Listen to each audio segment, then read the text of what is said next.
Sabat. Demikianlah sabda Tuhan. Terpujilah Kristus. Saudara-saudari yang terkasih, hukum aturan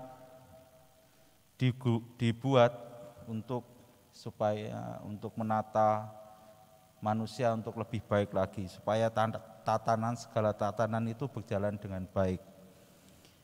Demikianlah hukum hari Sabat oleh orang Yahudi.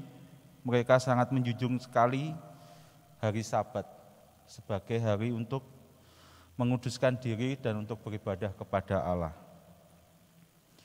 Akan tapi pada bacaan Injil hari ini,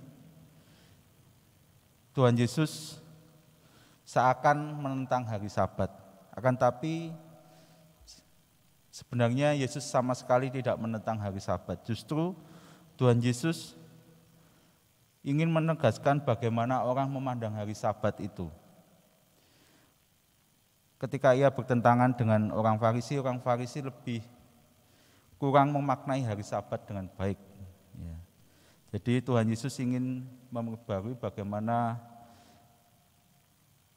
semacam memaknai hari Sabat itu. Dan hari Sabat ini Yesus memaknai bahwa yang menjadi pusat adalah Allah sendiri. Bahwa segala aturan dalam hari Sabat sebenarnya menuntun orang pada Allah sendiri. Itulah yang dilupakan oleh orang-orang Farisi. Bahwa yang penting adalah aturan. Melupakan bahwa yang menjadi pusat adalah Yesus atau yang menjadi pusat adalah Allah sendiri. Demikianlah saudara-saudari yang terkasih dalam hidup kita sebagai seorang Kristiani. Misa, devosi, mati raga, dan sebagainya adalah sarana bagaimana kita mencapai pada Allah sendiri. Yang menjadi pusat adalah Allah dan Yesus sendiri. Maka dari itu dalam perayaan Ekaristi ini kita persiapkan hati kita bersama kurban Kristus di altar, supaya hati kita juga siap menjadi tempat Yesus, tahta Yesus, supaya Yesus sendiri menjadi pusat hidup kita.